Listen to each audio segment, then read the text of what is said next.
총 쏘지 마십시오. 귀순하겠습니다. 2024년 8월 20일 새벽 남한 철조망을 넘은 저는 무릎을 꿇고 외쳤습니다. 북한군 하사 강연우. 제 주머니에는 2개의 시계가 들어 있었어요. 19살에 죽었지만 탈영자로 기록된 이재훈의 시계. 진실을 말했다가 사라진 간호병 조연화의 시계. 그들은 북한에서 존재 자체가 지워진 사람들이었습니다. 15년간 당과 체제에 충성했던 군인이 왜 조국을 버리고 증인이 되었을까요? 지금 그 이야기를 들려드리겠습니다. 그 전에 잠깐 1초만 투자해서 구독, 좋아요 버튼을 꾹 눌러주시면 영상 제작에 큰 힘이 됩니다. 지금 바로 시작하겠습니다. 저는 강연우입니다. 북한 고성의 최전방 경계초소에서 하사로 복무하고 있었죠. 그때 저에게 조국은 절대적이었습니다. 의심 없는 충성, 그것이 제 삶의 전부였어요. 매일 새벽 5시에 일어나 국기에 경례하고 위대한 수령님 교시를 암송했습니다. 그런 일상이 15년째 계속되고 있었죠. 하지만 2024년 7월 모든 것이 바뀌기 시작했습니다. 부대 해체 명령이 내려온 거예요. 너희는 외곽 초소로 재배치된다. 상급자의 차가운 목소리가 아직도 귀에 맴돕니다. 외곽 초소라고 했지만 사실은 죽음의 초소였어요. 식량 보급도 없고 난방 시설도 없었습니다. 심지어 상급 부대의 감시도 없었죠. 말 그대로 버려진 곳이었어요. 처음에는 이것도 혁명을 위한 실현이라고 생각했습니다. 조국을 지키는 영광스러운 임무라고 스스로를 위로했죠. 하지만 며칠이 지나자 현실이 보이기 시작했어요. 우리는 지킨다고 했지만 아무도 우리를 지켜주지 않았습니다. 북한 군인도 결국 버림받는다는 걸 깨달았죠. 그 순간 제 마음속 어딘가에 작은 균열이 생겼어요. 초소에는 저 말고도 몇 명의 병사들이 있었습니다. 모두 어린 얼굴들이었어요. 그 중에서도 특히 눈에 띄는 후임이 있었죠. 이재훈이라는 19살 소년이었습니다. 재훈이는 다른 병사들과 달랐어요. 어둠 속에서도 희망을 잃지 않는 아이였습니다. 하사님, 저는 나중에 의사가 되고 싶어요. 그런 말을 서슴없이 하는 순수한 소년이었죠. 그때만 해도 저는 그의 꿈이 얼마나 소중한지 몰랐습니다. 체제에 대한 비판 없이 꿈을 꾸는 그 순수함이 얼마나 귀한 것인지 깨닫지 못했어요. 단지 철없는 후임의 헛된 꿈이라고만 생각했습니다. 하지만 지금 돌이켜보면 재훈이야말로 진짜 희망이었어요. 그 어둠 속에서도 생명을 살리고 싶다고 말하는 소년. 그것이 바로 인간다움이었습니다. 그 무렵 저는 아직 모르고 있었어요. 제 삶이 곧 완전히 뒤바뀔 거라는 것을 말이죠. 그리고 재훈이의 순수한 꿈이 제게 얼마나 큰 깨달음을 줄지도 모르고 있었습니다. 재훈이와 인간적인 교감을 나누기 시작한 건 그 무렵이었어요. 처음에는 상급자로서 관리만 하려고 했습니다. 하지만 그 아이의 순수함이 제 마음을 조금씩 움직였죠. 하사님, 고향이 어디세요? 재훈이가 조심스럽게 물어봤어요. 함경도 청진이다. 저는 평양이에요. 언젠가 돌아가서 병원을 차리고 싶어요. 그런 대화들이 조금씩 쌓여갔습니다. 재훈이는 항상 미래에 대해 이야기했어요. 전쟁이 끝나면 뭘 하고 싶은지, 가족들을 어떻게 도울 건지. 그런 이야기들을 들으면서 저도 모르게 마음이 따뜻해졌죠. 하지만 그 평화는 오래가지 못했습니다. 2024년 8월 초 경계 라인에 문제가 생겼어요. 오래된 지뢰밭 표시가 무너져 내린 거였습니다. 재훈아, 조심해서 확인해봐라. 제가 지시했죠. 지금 생각해보면 그때 제가 직접 가야 했어요. 하지만 상급자라는 이유로 후임을 보냈습니다. 쾅! 그 소리가 들린 순간 제 심장이 멎는 줄 알았어요. 재훈이가 지뢰를 밟은 거였습니다. 급히 달려갔지만 이미 늦었어요. 피투성이가 된 재훈이가 제 품에 쓰러져 있었습니다.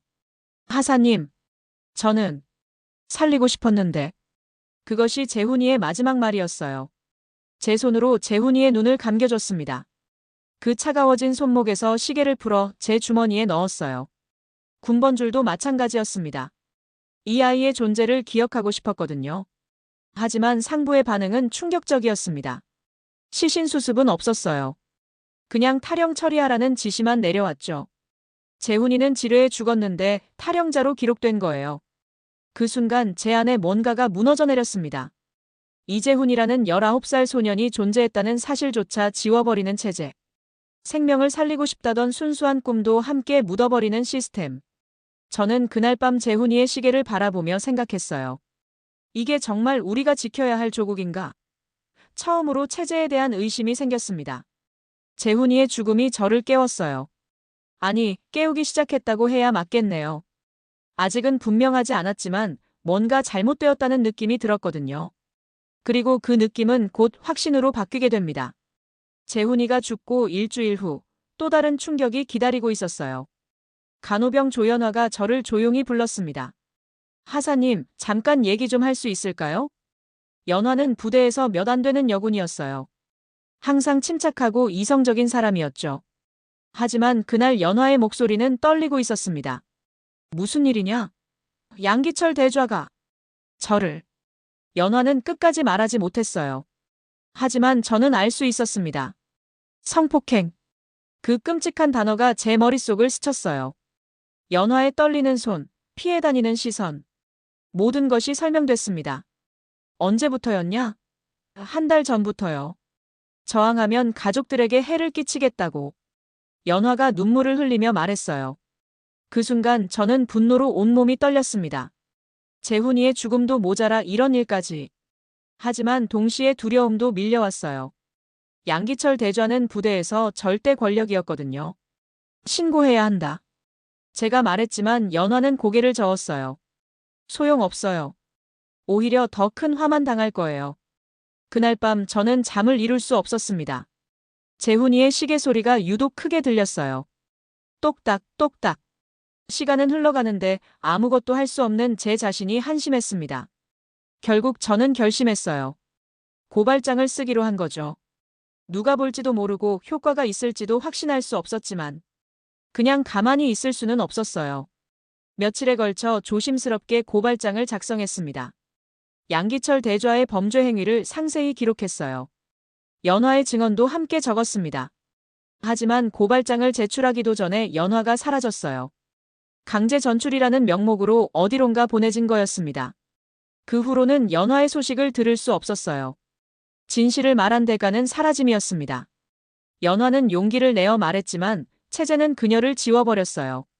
마치 재훈이처럼 말이죠. 그때부터 저는 감시 대상이 되었습니다. 누군가 제 행동을 주시하고 있다는 걸 느낄 수 있었어요.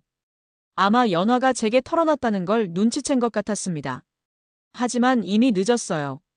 제 마음속에는 돌이킬 수 없는 변화가 일어나고 있었거든요. 체제에 대한 신뢰가 완전히 무너져 내렸습니다. 재훈이의 죽음, 연화의 피해, 그리고 그 모든 것을 덮으려는 시스템. 저는 더 이상 이곳에 있을 수 없다고 생각했어요. 하지만 아직 구체적인 행동으로 옮길 용기는 없었습니다. 그 용기는 곧 찾아올 위기가 만들어주게 됩니다. 연화가 사라진 후 감시가 더욱 노골적으로 시작됐어요. 제 침상 주변에서 이상한 물건을 발견했습니다. 작은 도청 장치였어요. 누군가 제 모든 대화를 듣고 있었던 거죠. 등골이 서늘해졌습니다. 이미 제가 고발장을 썼다는 것을 눈치챘을 수도 있어요. 며칠 후 더 충격적인 일이 벌어졌습니다. 제 서명이 위조된 보고서를 발견한 거예요. 이재훈 병사의 탈영을 은닉하려 했다는 내용이었습니다. 양기철 대좌의 작품이었어요. 저를 제거하기 위한 명분을 만들고 있던 거죠. 이런 식으로 누명을 씌우고 숙청하는 게 그들의 방식이었습니다. 그때 문득 과거의 기억이 떠올랐어요. 1년 전 지뢰 매설 작업에 참여했던 일 말이에요. DMZ 일대의 지뢰밭 위치를 정확히 알고 있었습니다. 어디에 지뢰가 있고 어디가 안전한 통로인지. 그 기억이 머릿속에 지도처럼 그려져 있었어요. 혹시 모를 상황에 대비해 외워둔 것이 이렇게 도움이 될 줄이야. 제 주머니에는 여전히 재훈이의 시계와 군번줄이 있었습니다. 똑딱, 똑딱. 시계 소리가 제게 말하는 것 같았어요. 빨리 결정하라. 시간이 없다. 연화의 기억도 저를 밀어붙였습니다. 그녀가 마지막에 제게 한 말이 떠올랐어요. 하사님만이라도 진실을 알리세요. 저는 더 이상 할 수 없으니까. 그녀의 목소리가 귓가에 맴돌았습니다. 연화와 재훈이 두 사람 모두 이 체제의 희생자였어요. 그들의 존재를 기억하고 증언할 사람은 저뿐이었습니다. 기억 하나가 목숨을 구할 수 있다는 걸 깨달았어요. 머릿속 지도가 진짜 지도가 될 수 있었습니다. 탈출 경로가 선명하게 보이기 시작했어요.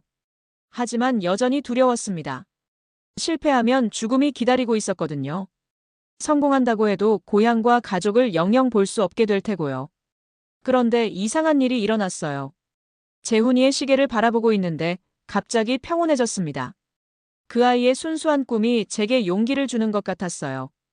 의사가 되고 싶다던 19살 소년. 살리고 싶어요라고 마지막에 말했던 아이. 그의 꿈을 이루어줄 수는 없지만 그의 이야기는 전할 수 있었어요. 연화도 마찬가지였습니다. 진실을 말할 용기를 낸 그녀의 목소리를 세상에 알려야 했어요. 그것이 살아남은 자의 의무라고 생각했습니다. 양기철 대좌가 언제 저를 제거할지 몰랐어요. 하지만 기다릴 수만은 없었습니다. 행동해야 할 때가 온 거죠.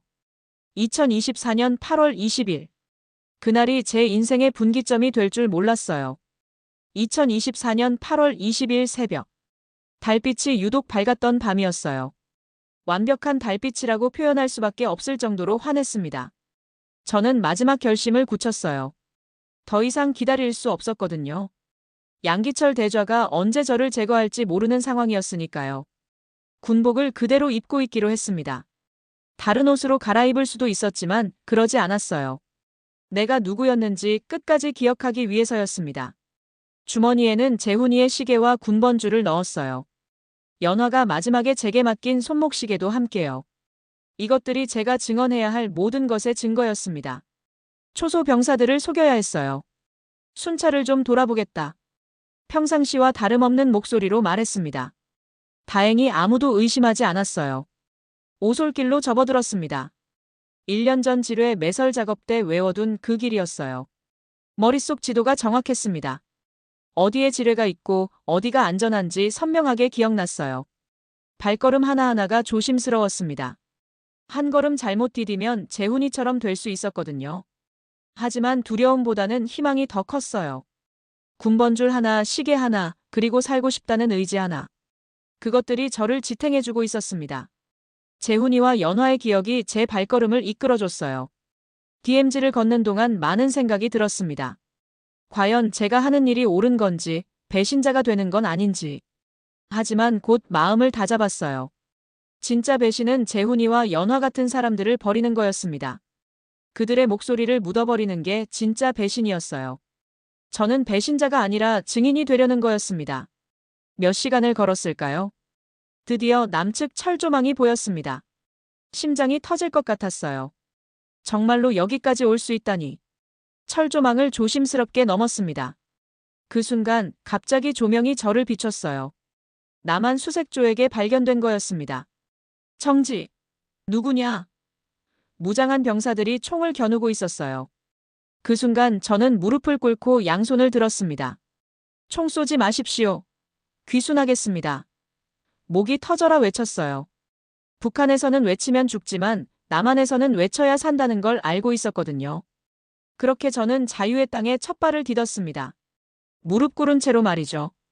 하지만 그 무릎 꿇기는 굴복이 아니라 새로운 시작이었어요. 재훈이의 시계가 여전히 똑딱거리고 있었습니다. 이제 그 시간은 자유의 시간이었어요. 연화의 목소리도 들리는 것 같았습니다. 이제 진실을 말할 수 있어요. 남한 병사들에게 둘러싸인 그 순간이 가장 긴장됐어요. 총구가 저를 향하고 있었지만 이상하게 안도감이 들었습니다. 드디어 해냈다는 생각이 들었거든요. 이름이 뭐냐? 병사 중 하나가 물었어요. 강현우입니다. 북한군 하사였습니다. 왜 군복을 입고 왔냐? 벗으면 제가 누군지 모르니까요. 그 대답에 병사들이 서로 눈을 마주쳤어요. 아마 예상하지 못한 답변이었을 거예요. 보통 탈북자들은 신분을 숨기려고 하거든요. 국정원으로 이송됐습니다. 조사관 정인호라는 분이 저를 담당했어요. 40대 중반쯤 되어 보이는 온화한 인상의 사람이었습니다. 왜 탈북을 결심했습니까? 첫 번째 질문이었어요. 저는 재훈이와 연화의 이야기부터 시작했습니다. 19살 후임병이 지뢰에 죽었는데 탈영 처리됐어요. 간호병이 성폭행당했는데 오히려 그녀가 사라졌어요. 그들의 존재 자체를 지워버리는 시스템이었습니다. 정인호 조사관이 신중한 표정으로 들었어요. 증거가 있습니까? 저는 주머니에서 재훈이의 시계와 군번줄을 꺼냈습니다. 연화의 손목시계도 함께요. 이재훈이라는 19살 소년이 존재했다는 증거입니다. 조연화라는 간호병이 용기를 냈다는 증거예요. 그들을 기억하고 증언하고 싶습니다. 조사관의 눈빛이 달라졌어요. 뭔가 깊이 생각하는 표정이었습니다. 그리고 예상하지 못한 말을 했어요. 당신은 탈북자가 아니라 생존자입니다. 그 말에 저는 깊이 감동받았어요. 한국에서 처음 받은 말이었거든요. 당신은 사람입니다. 라는 의미로 들렸어요. 조사는 며칠간 계속됐습니다. 제가 기억하는 모든 것을 상세히 진술했어요. 양기철 대좌의 범죄, 부대의 실상, 재훈이의 죽음. 그런데 놀라운 사실이 밝혀졌습니다. 양기철 대좌가 이미 남한에 와 있다는 거였어요. 모처에서 자문직 신분으로 활동하고 있었다고 했습니다. 어떻게 그런 일이 가능한가요? 복잡한 사정이 있습니다. 하지만 당신의 증언으로 많은 것이 달라질 겁니다. 정인호 조사관은 저에게 약속했어요. 제 증언을 바탕으로 진실을 밝히겠다고요. 재훈이와 연화의 이야기가 묻히지 않도록 하겠다고 했습니다. 조사가 끝난 후 하나원으로 이송됐어요. 거기서 새로운 삶을 준비하는 교육을 받았습니다. 하지만 저에게는 다른 목표가 있었어요. 재훈이의 꿈을 이어받고 싶었습니다. 의사는 될 수 없지만 사람을 살리는 일을 하고 싶었어요. 그리고 연화의 용기를 세상에 알리고 싶었습니다. 그들의 이야기를 기록하고 전하는 것. 그것이 제가 해야 할 일이라고 생각했어요. 생존자로서의 의무였습니다. 조력자의 흔적, 관찰자의 상징, 그리고 빌런이 만든 트라우마. 그 모든 것이 하나의 진술로 녹아들었어요. 저는 더 이상 도망치는 사람이 아니라 증언하는 사람이 됐습니다. 하나원을 수료하고 새로운 삶을 시작했어요. 경비직으로 일하면서 경찰 공무원 시험을 준비했습니다. 밤마다 재훈이의 시계 소리를 들으며 공부했어요. 몇 개월 후 칼럼 연재를 시작했습니다. 이재훈이라는 19살 소년이 있었습니다. 그렇게 시작되는 제 첫 칼럼이 화제가 됐어요. 독자들의 반응이 뜨거웠습니다. 재훈이와 연화의 이야기에 많은 사람들이 분노하고 슬퍼했어요. 댓글마다 이런 일이 어떻게 가능한가라는 목소리가 가득했습니다. 그런데 칼럼이 알려지면서 놀라운 일이 벌어졌어요. 내부 제보가 들어온 거였습니다. 양기철 대좌에 대한 구체적인 정보였어요. 그 사람이 정말 여기 있습니다. 제보자가 조심스럽게 말했어요. 가명을 쓰며 통일 자문 일을 하고 있어요. 저는 더 구체적인 칼럼을 썼습니다. 양기철 대좌의 범죄를 상세히 고발했어요. 가해자가 피해자보다 먼저 자유를 얻었습니다. 반응은 폭발적이었어요. 언론에서 인터뷰 요청이 쏟아졌습니다. 양기철 대좌의 신분이 거의 확인되는 단계까지 왔어요. 하지만 그때 정치적 압박이 시작됐습니다. 너무 자극적이다. 남북 관계를 고려해야 한다는 목소리들이 나왔어요. 편집부에서도 연재 중단을 검토한다고 했습니다. 상부에서 압력이 들어왔습니다. 편집장이 조심스럽게 말했어요. 큰 그림을 봐야 하지 않겠습니까? 저는 분노가 치밀어 올랐어요. 19살 소년의 죽음보다 큰 그림이 어디 있습니까? 재훈이의 시계를 만지작거리며 말했습니다. 그런데 놀라운 일이 벌어졌어요. 시민들이 저를 지지하고 나선 거였습니다. 온라인에서 해시태그 재훈이를 기억하라 해시태그가 퍼졌어요. 촛불 집회까지 열렸습니다. 진실을 말할 권리를 지키자는 구호가 광장에 울려 퍼졌어요. 연화의 이야기에 분노한 여성들도 대거 참여했습니다. 권력이 진실을 덮으려 해도 시민이 막는다. 집회 참가자들이 외쳤어요. 그 순간 저는 민주주의의 진짜 힘을 느꼈습니다. 언론도 변했어요. 처음에는 조심스러워하던 매체들도 하나둘 제 편에 섰습니다. 표현의 자유를 지켜야 한다는 사설들이 쏟아졌어요. 국제사회에서도 관심을 보이기 시작했습니다. 유엔 인권위원회에서 성명을 발표했어요. 진실을 말하는 자를 보호하라는 내용이었습니다. 압박하던 세력들이 서서히 후퇴하기 시작했어요. 여론의 힘 앞에서 더 이상 버틸 수 없었던 거죠. 정치적 계산이 시민의 분노를 이길 수는 없었습니다. 드디어 결정적인 순간이 왔어요. 검찰이 양기철 대좌에 대한 수사를 공식 발표한 거였습니다. 더 이상 정치적 보호막도 소용없었어요. 하지만 양기철은 끝까지 비겁했습니다. 체포 직전 스스로 목숨을 끊었어요. 마지막까지 책임을 지지 않은 거였죠. 도망칠 곳이 없었나 보네요. 정인호 조사관이 말했어요. 하지만 진실은 이겼습니다. 저는 복잡한 마음이었어요. 양기철의 죽음으로 직접적인 처벌은 불가능해졌지만 그의 범죄는 세상에 알려졌습니다. 무엇보다 시스템이 승리한 거였어요. 권력의 압박을 시민의 힘이 이겨낸 거였습니다. 재훈이와 연화의 이야기를 정치가 묻으려 했지만 민주주의가 막아낸 거죠. 이것이야말로 진짜 승리였어요. 양기철 대좌의 죽음 이후 제 삶에 새로운 전환점이 찾아왔어요.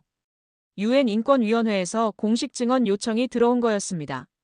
전 세계가 재훈이와 연화의 이야기를 들을 기회였어요.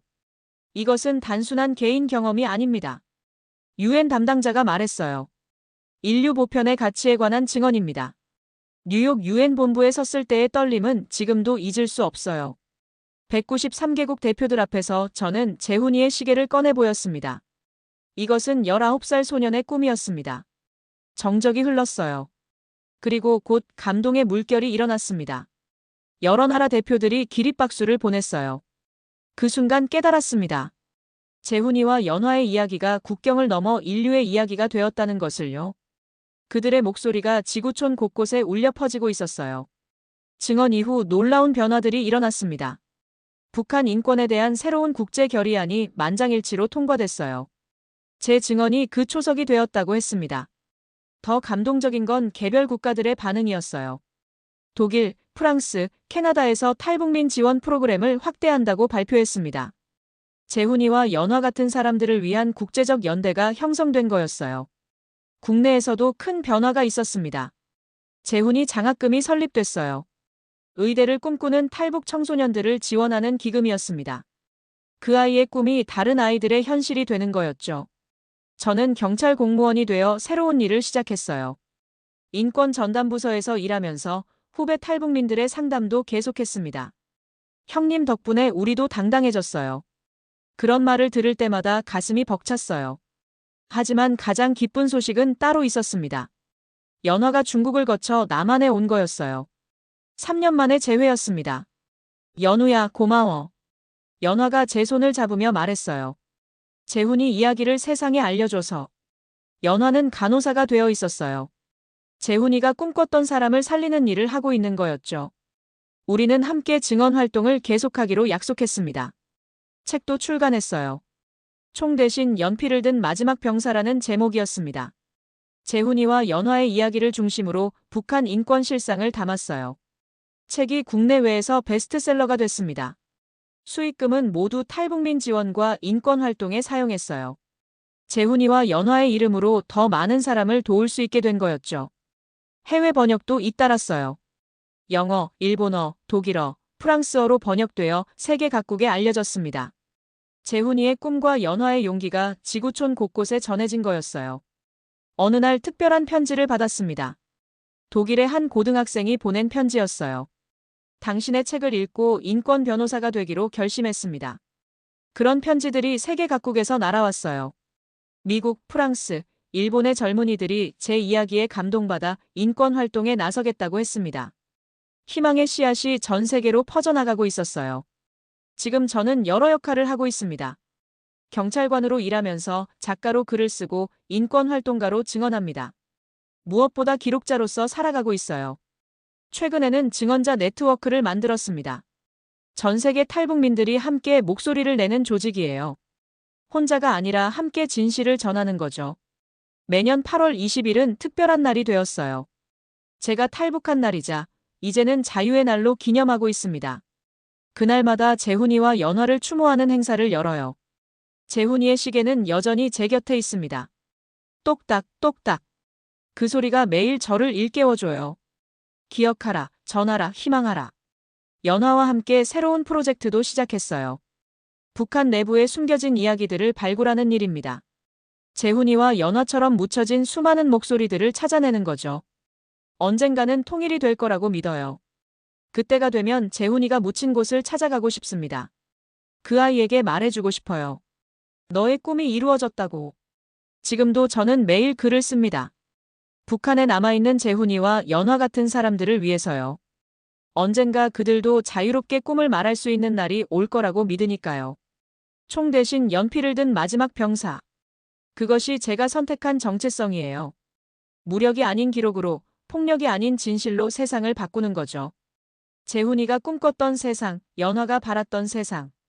그런 세상을 만드는 것이 제 사명입니다. 기록하고 증언하고 희망하는 것. 매일 밤 잠들기 전 다짐해요. 오늘도 누군가의 목소리가 되었나? 오늘도 희망을 전했나? 그리고 약속합니다. 내일도 계속 쓰겠다고, 계속 말하겠다고. 재훈이와 연화의 이름으로, 그리고 아직 이름을 밝히지 못한 모든 이들을 위해서요. 똑딱, 똑딱. 재훈이의 시계가 오늘도 희망의 시간을 새기고 있습니다. 그리고 저는 오늘도 펜을 듭니다. 총 대신 연필을 든 마지막 병사로서, 기록자로서, 증언자로서 말이에요.